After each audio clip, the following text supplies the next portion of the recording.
Hello again, welcome to another Soundgrifter challenge video where the magic will take place inside the recording studio. Now this may seem less conventional when I reveal that I will not be recording any instruments at all. In fact, the studio in itself will serve as the sound source for the whole production. You may not always pay attention to the self-generated noise made by mixing consoles, such as built-in tone generators, internal bus feedback, and outboards that make noise, and ACs. Then there's the scratchy sound of dirt and dust getting into the pots. Then you also have a lot of buttons to press. This beautiful month of May, I'm gonna take advantage of all of that. First, let's start off with waking up the volume pot. Then it's time to calibrate the mixing console using the built-in oscillator. Now, possibly for my favorite part, let's get some feedback into the mix.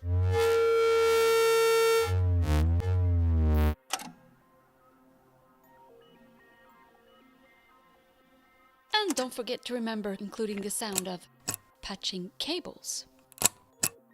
For the more private musician, there's the curtain. A very delicate and subtle sound. One of the more prominent instruments of this month's challenge is presented by a small AC unit. And like I said before, there are lots of buttons to press. But I'm not going to go through all of them though. I'd rather show you the delay unit,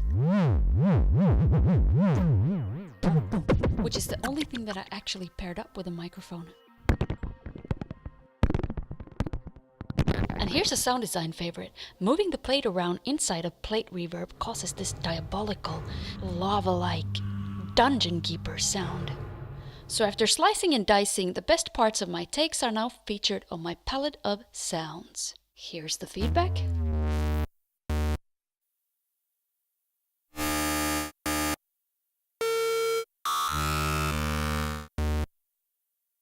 The AC unit got a nice spacey marble delay.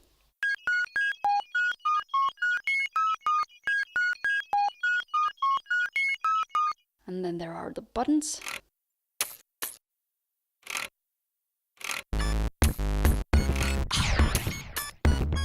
And then we have the plate reverb. Oh, it's just so magnificent. I'm just gonna leave it as it is. And just tapping the mic once got me a beat.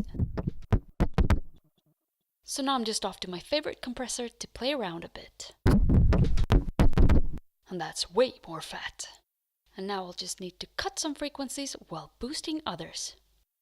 And in fact, I'll just keep to cutting.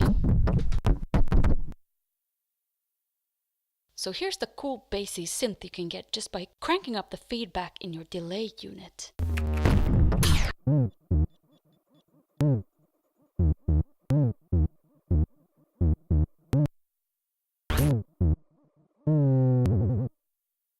I layered up short stabs of the crackling volume pot as a kick.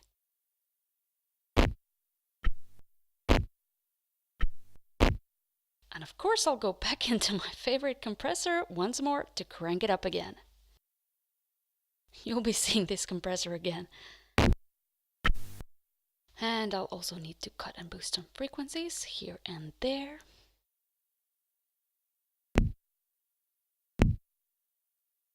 Let me just find a good bass boost. I'll mark its territory somewhere between 80 and 100 Hz.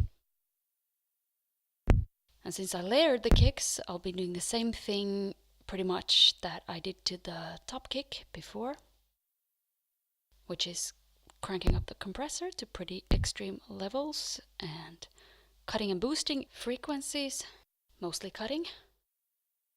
For the most part, I just use compressors and EQs to fine-tune the sounds, but I do use pitch correction tools to tune some sounds in. I've also used some delays and reverbs, but I haven't modulated the sounds all that much because they're pretty awesome in the semi-natural state they're in.